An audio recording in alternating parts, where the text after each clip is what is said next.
When we talk about climate change and the environment, transportation has to be part of the story. It's one of the biggest emitters of greenhouse gases and of air pollution, but also presents one of our biggest opportunities for change. Switching to electric vehicles can make a meaningful difference, yet the most common criticisms of electrification simply don't hold up. In this video, we look at misinformation about EVs from an environmental perspective. We'll look at where some of these myths about electrification come from and why they persist, and how we can push back. Joining us to share information about this topic is Sam Hirsch, who works on the transportation file for a non-profit organization called Environmental Defense. So on that note, Sam, a warm welcome to the webinar. Thank you, Tim. And thanks, everyone, for joining us tonight. So as Tim said, my name is Sam Hirsch. And if you see me switch to the side, I have my other computer here so I can look at the slideshow that's there. So my name is Sam. I work with Environmental Defense, as Tim said, a nonprofit organization here in Canada that does a lot of good work around a bunch of different stuff. My focus is on I'm the Clean Transportation Program Manager, among other things, focusing on things like public transit and rail, but also the shift to electrification for private vehicles, but also, as we'll talk about in this presentation, other, looking beyond passenger cars as well. So this is just a brief sort of overview of what we'll be going over this evening.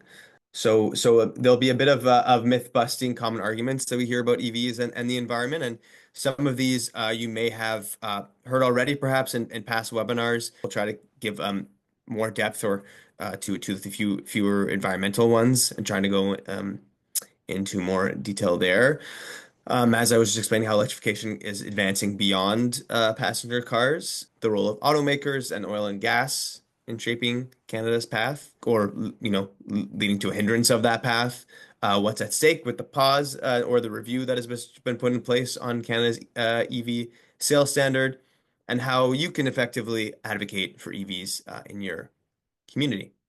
So the first myth we have that EVs have a large carbon footprint, especially compared to gas cars. And to help visualize the sort of gargantuan scale of gas cars and how much climate damage an electric car driven in Canada causes, I've included this graph here, courtesy of the National Observer.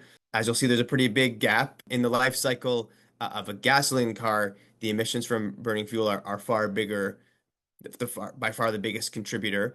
As the chart shows, there's a figure of about 70 tons of carbon attributed just to fuel combustion.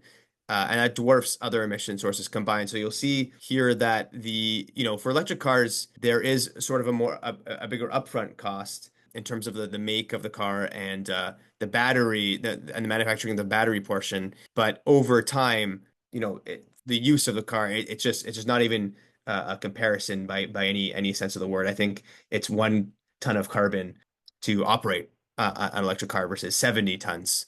So it's pretty significant difference there rather. And there are some other points there that I'll go back to. You'll see as well, in provinces with super clean electricity like Ontario, Quebec, BC, Manitoba, Newfoundland, and Labrador, the emissions from fueling an EV are very low, roughly 1 ton of carbon, as I said, over its lifetime, and total life cycle emissions of 13 tons when you factor in the manufacturing and production. And even in provinces with dirtier electricity on their grid, ones that are focused more on coal and gas, like Saskatchewan, Alberta, Nova Scotia, EVs still produce substantially fewer emissions than gasoline cars, roughly half the climate impact. So there's still a pretty significant drop when it comes to gasoline cars, about between 50 to 65% reduction. Then the other point, the second point there is the size of the car also matters, generally speaking. But when it comes to an electric car, even the size is sort of not even a real factor here. So you'll see with the gap for a gasoline car, it's 16 tons more than a sedan at 80 tons. But a larger life cycle in terms of tons of carbon. But when you look at an electric vehicle, there's only 3 more tons. So it's bigger. And we'll talk about this a bit later as well. Like the bigger the car, the more emissions generally it gives. And we want to generally have smaller cars. and we'll talk about this later too, but like obviously like, for better road design, things like that, and want to have narrower roads. But even when you're talking about just based off like the energy and carbon that it emits, there's the significance even with an electric car in terms of size is very, very small. Of course, the trend isn't great so far. Of course, there are different things like the sales standard that we want to continue to push, but over the past decade, the number of gasoline cars has actually risen a bit and gone in the opposite direction of where we want to go. As a result, total emissions from gas burning cars are rising, not falling.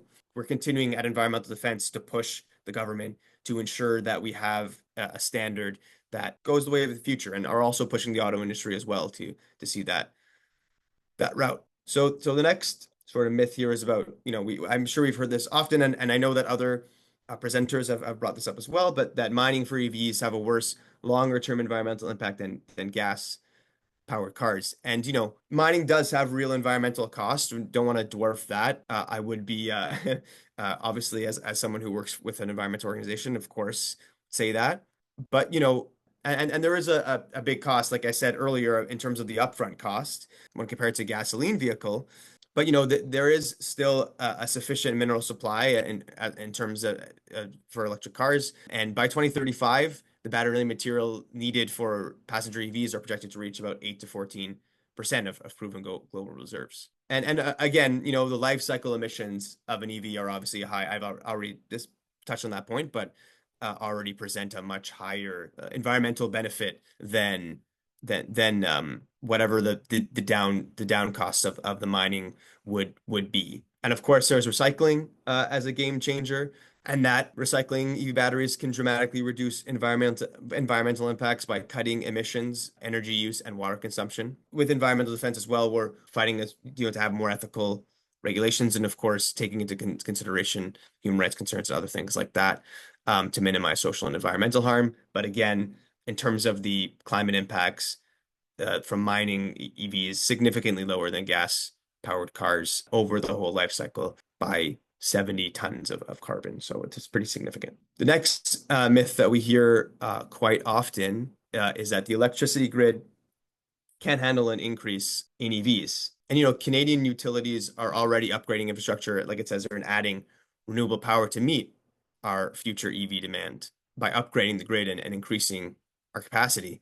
So, while EV adoption will require a lot of planning, countries like Norway, where EVs account for about 80% of the new cars sold, have not experienced grid-related issues despite high EV penetration.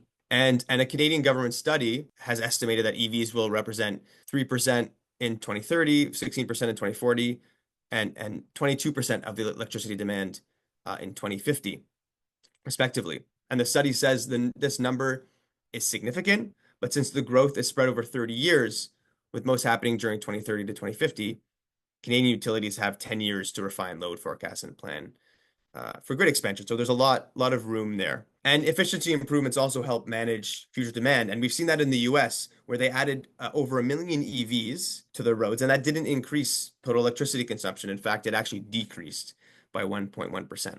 And also managing when and how we charge EVs is cheaper and easier than constantly expanding the grid. Smart charging, as many of you probably know, allows EVs to charge during off-peak hours, preventing spikes that would require costly grid expansions. And vehicle-to-grid technology enables EVs to supply electricity back to the grid during peak demand. An experience from other countries with high EV adoption shows that coordinated charging, forecasting, and gradual growth makes grid management feasible without overbuilding infrastructure. And again, I said this point already, but far from being a threat, EVs can actually make the grid cleaner, more flexible, and reliable. They can act as mobile storage units and decarbonize the electricity system. And combining smart charging with V2G technology turns EVs into a tool for cleaner, more resilient grid rather than a threat. And again, the industry and country have a lot of time to plan for a more efficient grid for EV adoption. And the last myth that I have here, it's not really a myth, but it's more sort of, I suppose you could say maybe sort of misleading. Folks say is that EVs alone won't solve the climate crisis. And it's true. It's true. Like, we have to have a pretty multifaceted approach to solve the climate crisis. But EVs, as Tim said at the beginning of this webinar, transportation in Canada is a large source of our emissions. In fact, the second largest source of emissions.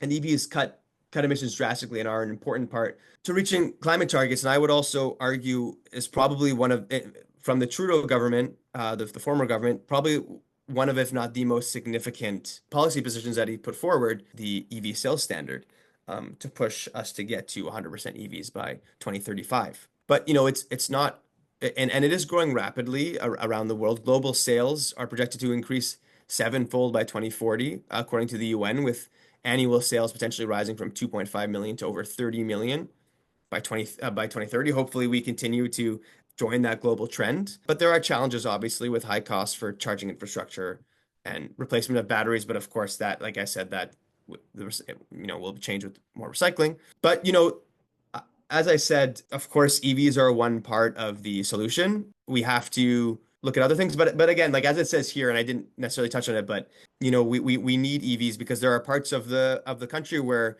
people just don't they have to drive to get to where they are. I grew up in the suburbs.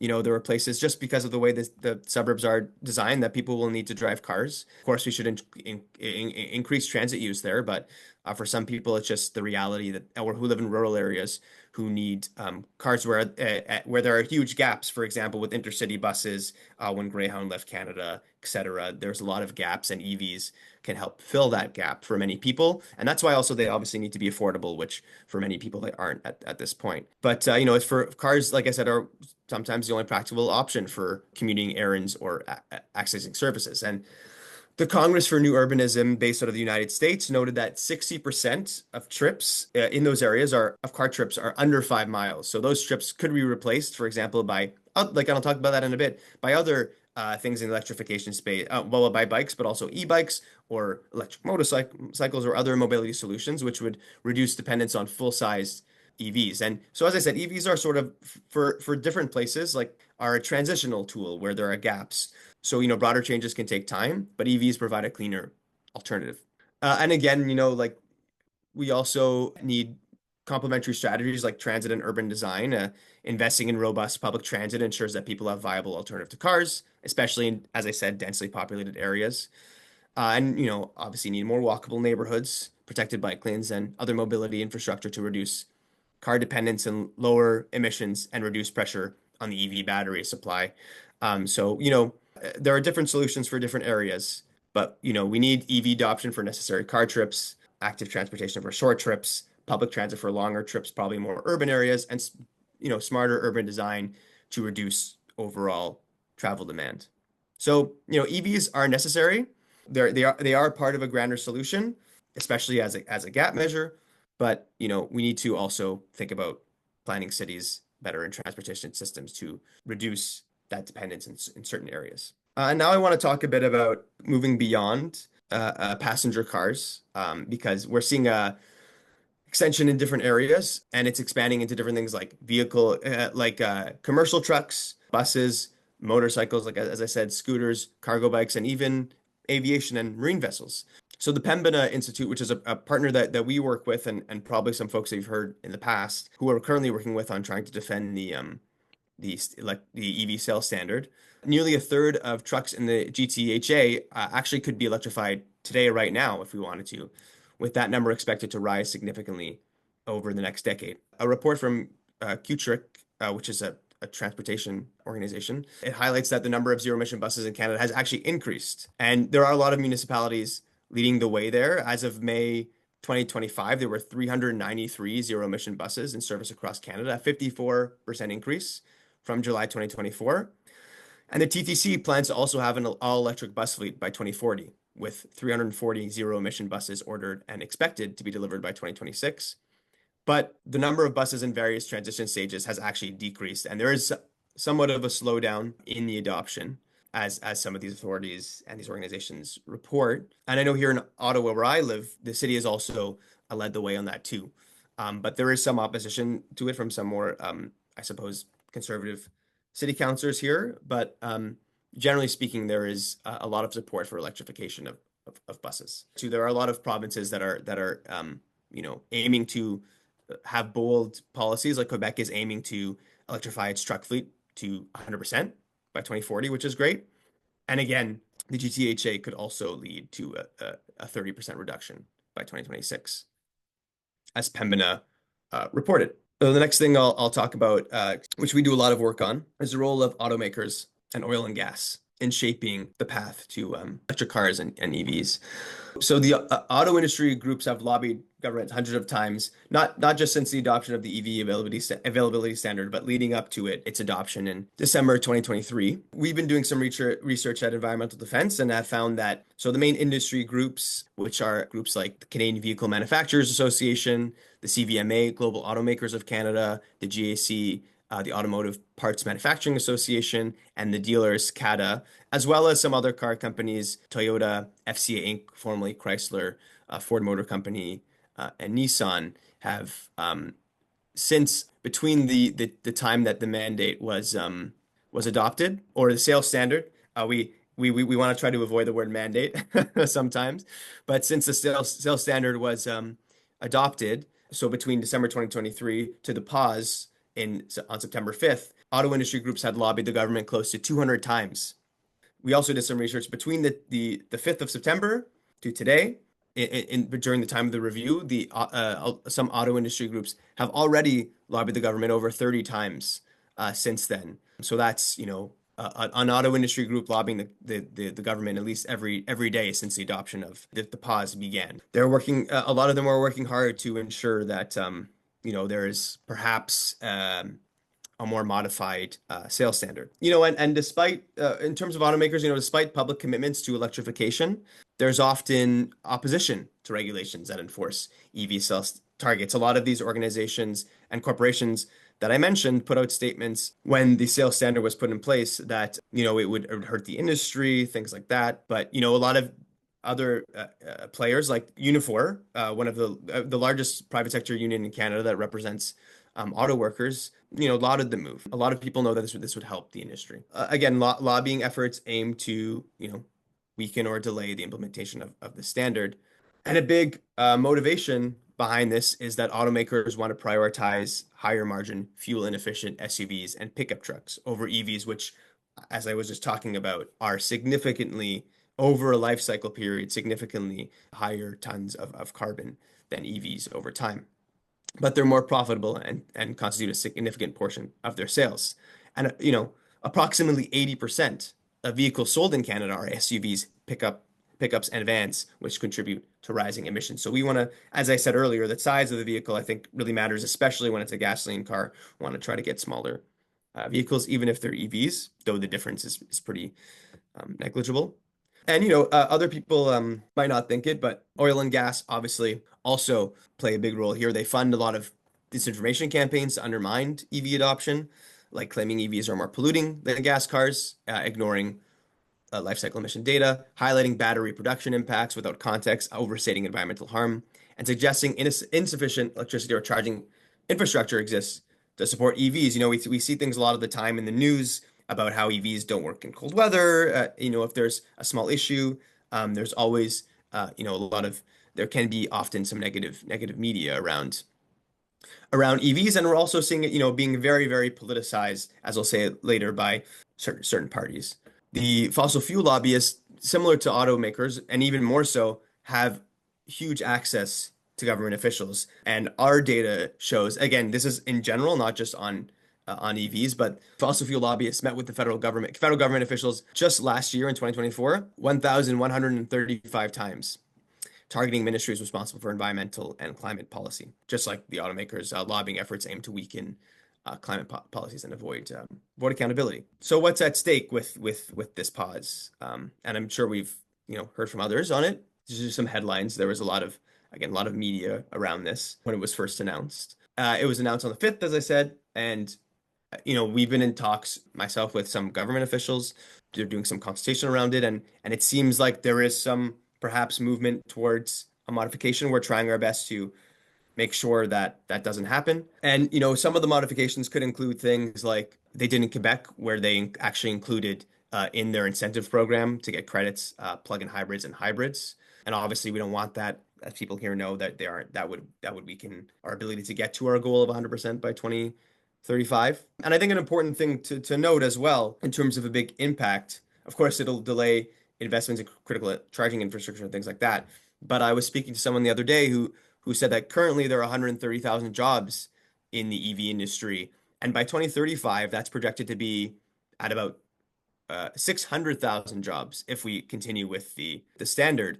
And that would outpace oil and gas. So it's not just environmental standards that are at risk, but also huge economic standards, job opportunities, etc. How can you help? How can we make a difference in our community? And there are a number of ways.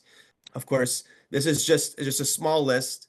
It's not exhaustive by any means, and I'm happy to talk a bit more if folks have questions or suggestions or whatever.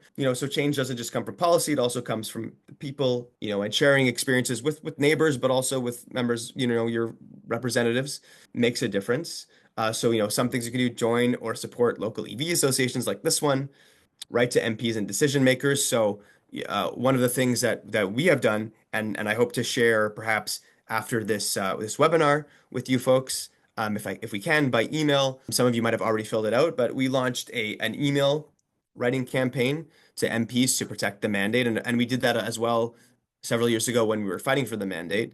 We want to make sure that they hear from as many people as possible, and I know that already in a there's already been about over 700 people have sent emails on our end. So there's large interest in this. I know that the Electric Mobility Canada, we can share that action with you as well, also has an action where they have an email campaign as well as social media things you can share.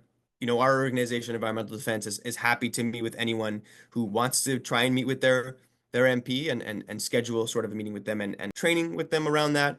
And I would encourage you too to not just meet with your member of parliament, but also perhaps your provincial representative and also even perhaps your city councillor, because these policies have an impact not just on federal politics, but also obviously on the local landscape as well. Like city councillors, for example, should be arguing to have more charging infrastructure around the city in more disparate parts, perhaps. Ottawa, for example, again, I use that example because that's where I live, but is a huge rural component to it as well, not just urban and suburban. And there's a huge lack of charging infrastructure out there, and that would help a lot of people who want to have electric cars who live out in rural areas. Of course, as I said, sharing positive experience with friends and neighbors, encouraging them to talk about it as well, and also encouraging them to perhaps get an electric car themselves. So that's it from me. Thank you for joining tonight. Great, thank you. Okay, thanks, Sam. Yeah, a couple of points. EMC and EV Society are working jointly on that major communication to help sustain the EV standard. So that the sales standard. So we're working right now on that. It'll be, I believe, out fairly soon. The other thing, which was very topical, it's just in the news today that I believe the growth of renewables has, for the very, very first time, surpassed coal in terms of so future growth in energy will be coming from renewables. They're cheaper and now just sort of outpace coal in every possible respect. So there's a lot of good news on that front. And Jason, let's see, do we have any questions that we can put to Sam? We do, Tim. First question then is a belief that keeps popping up is that battery electric vehicles can't be used in northern climates like Edmonton, Yukon, and Nunavut. How truthful is this? And are there modifications or innovations that can help with their use in the north? Yeah, I mean, I think again, like I think there's this myth that EVs can't be used in cold climates. Of course, we know that that's false. And Yukon government actually, to use an example, has an EV strategy, and they have a rebate program, charging infrastructure, and fleet electrification. And I saw recently, I think as of 2004, there are I think at least hundreds of EVs registered in the Yukon. So and Whitehorse has chargers like even level 2 fast chargers, and they're expanding along the Alaska Highway. So I mean, there's a lot of action already happening around there, and the government is trying to implement more ways that it can be more easily adopted. So there's a lot of things already happening in the Yukon, for example.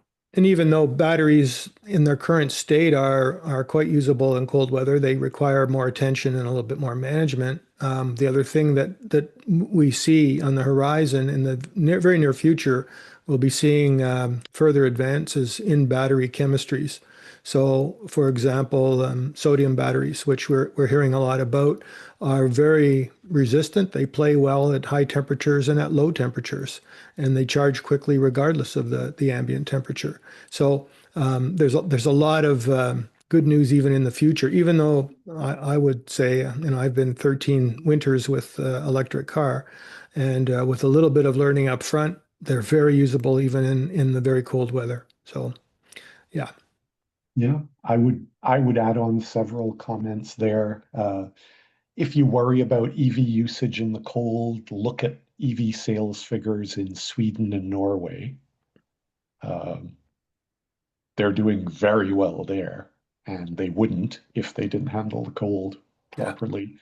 I would also say it's anecdotal, but I have read articles that EVs, especially like the Nissan Leaf, are super popular in Alaska because they're just bulletproof. They just work. You can run them forever without maintenance.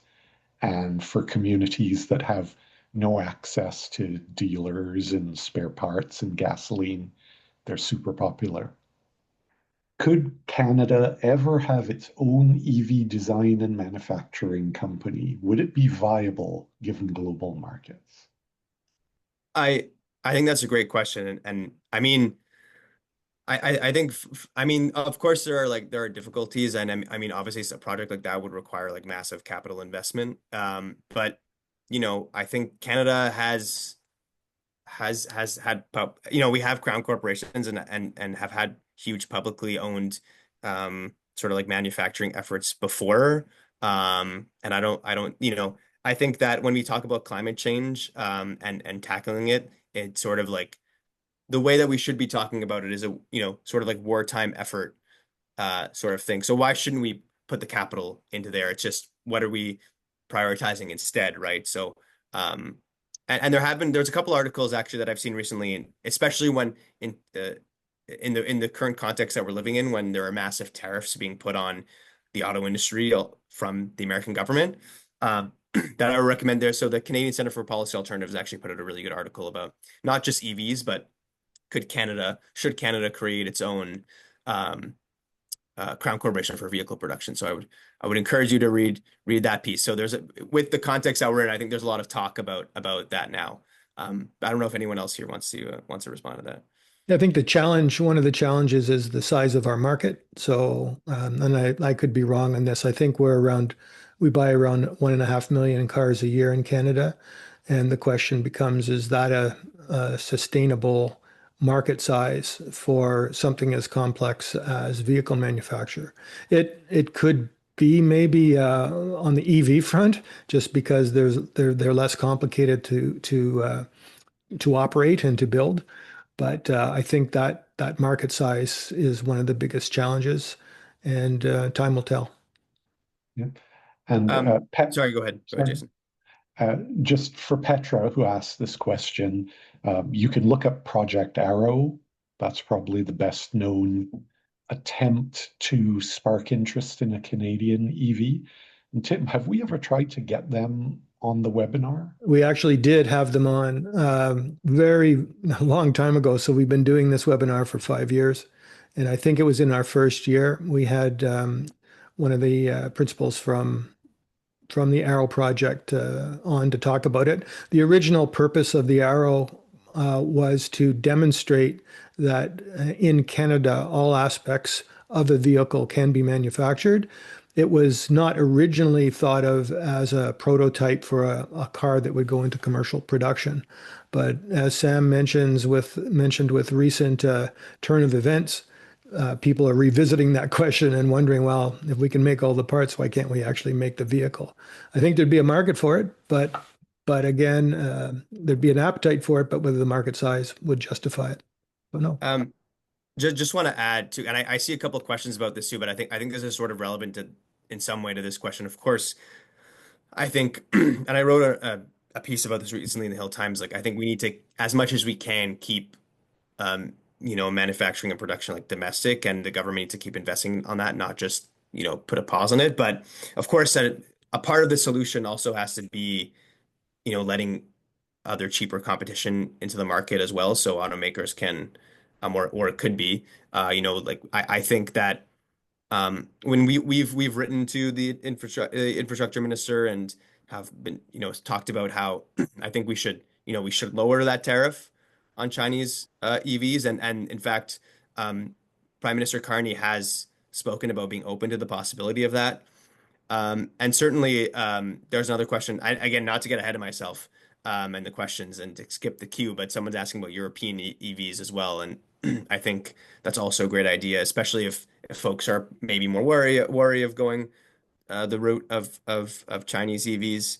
Um, and Clean Energy Canada actually put out a really great comparative study the other day of the cost of European EVs, and how many of them we have. I think out of the 21 models or something, we have like one or something in Canada, and the price doesn't really compare. So if the government is going to pause the mandate and have or the sales standard and have a weaker sales standard, we should at least be, opening the market to allow for cheaper alternatives to come in, because there are some electric cars in China that are as cheap as $14,000, which is significantly cheaper than anything we have here. Yeah, hang on to that thought. If you folks hang on to the end till the end of this uh, video, we have an announcement about our next month's webinar. So hold that thought. And the question about European EVs was next up on my list because There that's you go. something that has crossed my mind several times. Not only would it give us a wider variety and cheaper prices, but I think the North American market doesn't have a lot of small, compact Mhm. EVs, and European EVs would definitely help fill that niche. Okay, back to the PM. So our PM has backed off with EV goals because we are not buying EVs. This is so illogical. How can we get him back on track? That's a great question. I wish I had an easy answer for you. Um, but in terms of, again, not to jump the queue, but I see a question um, lower down about shouldn't we be lobbying as well, or something, or speaking to government officials. But I think in terms of like an individual scale, I think that we should and could be talking to our MPs, um, or representatives at every level about this, who can go back to the to the PMO, to the PM's office, and talk to people about this. And in fact, to that point too, there's also a smaller caucus of liberals that they've climate caucus or green caucus or whatever they're calling it, that's been created. So there are some in the Liberal Party who disagree with the larger position that the Prime Minister has taken on some issues, and I think this could be one that is a bit of a tipping point as well, and something that's very, I would say, like a hot issue right now that folks would be interested in talking about because of how politicized it's been. So that's what I would say to those, I guess, two questions. This one goes back to climate change. What's your position on when the climate change tipping point will occur? I keep hearing folks talk about 2040, 2050, but it seems to indicate that things are going to be earlier, maybe as early as 2030. Uh, yeah, again, for that, I don't have an easy answer to that. But I think that there's certainly risk in you know, moving closer to that tipping point, the higher averages go every year, and especially I think if we don't stick to our climate goals, and again, this standard is a good example of something that we need to keep so that we don't reach that tipping point. I think that's the goal. I think there are some, in many cases, we've sort of reached I think the point where we're talking about climate change mitigation as opposed to reversal of some effects. But, and we may have already reached some of that at some point, but I think, there's still time to push for that. And the EV adoption And this sales standard I think, is a large part of it. As I said, I think one of the most significant climate policies that was passed by the Trudeau government What's over the last. really interesting too, to me anyway, on that front is that I think the number I see most frequently is that around 25% of the carbon emissions, CO2 emissions that are causing the climate change are coming out of the tailpipes of fossil fuel vehicles. And for those of us who've driven these cars for a period of time, I say to people that the cars themselves are so much better to own and to drive that even if they weren't, such a benefit to the environment and to the climate concerns and the climate crisis, that I would be telling people go get an electric car. It's way better than a gas or diesel vehicle. The fact that it can contribute so significantly to the environment in a positive way, that's the icing on the cake. It's the cherry on top. But yeah, it's the problem, of course, as you know well, Sam, that the slide in the bad direction that our climate is going is caused by a bunch of different factors that are Mm. revving up. As the ice melts, there's more CO2 is emitted, more CO2 is released from the ground, and it just sort of speeds up the process. It's a self-fulfilling engine, and so stopping it is so critical. I'd also add to that, I can't put my hand on the statistic right now, but the percentage of pollutants put out by lawn care equipment, small engines, is apparently horrifyingly large.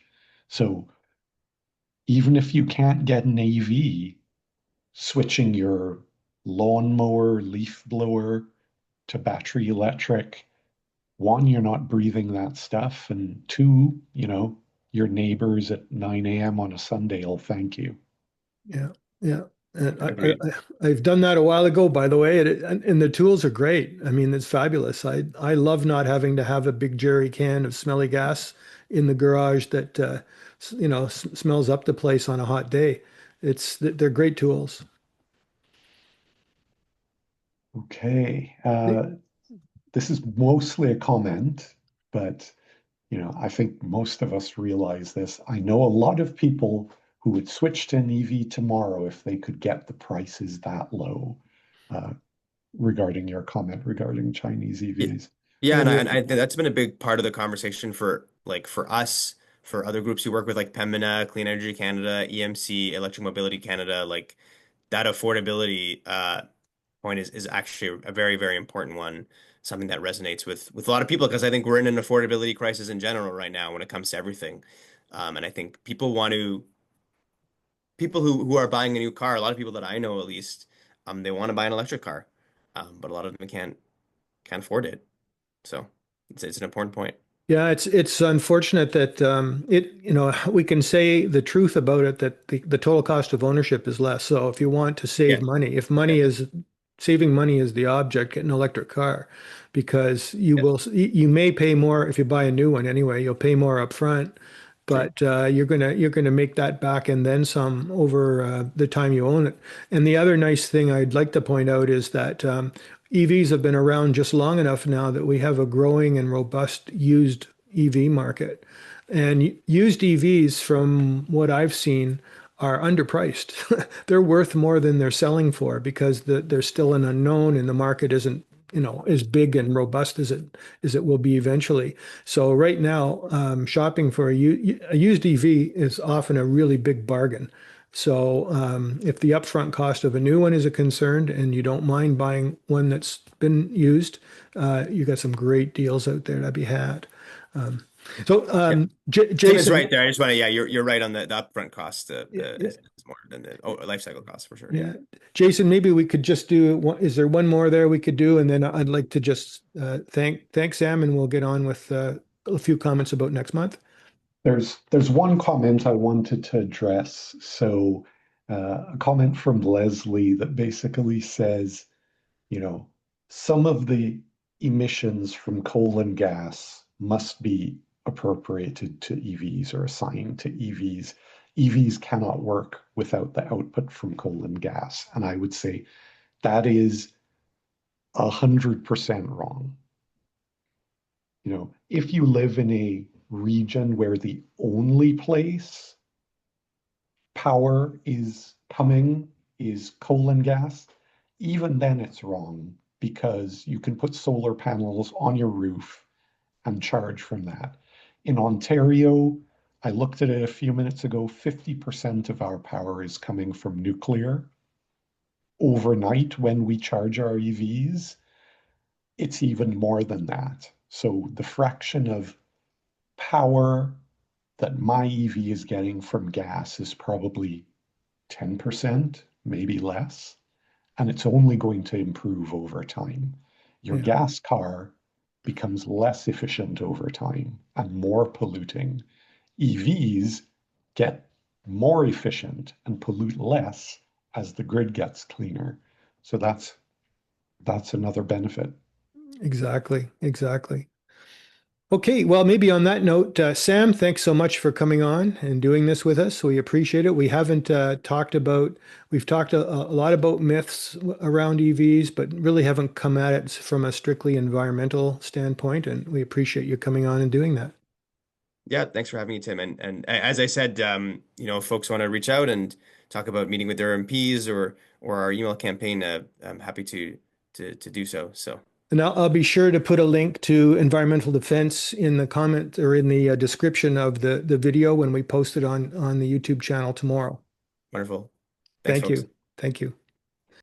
You won't want to miss next month's webinar for a scholarly discussion around what is becoming a very hot topic, namely the tariffs on affordable EVs from China. Our guest will be Dr. Ian Lee, Associate Professor at Carleton University.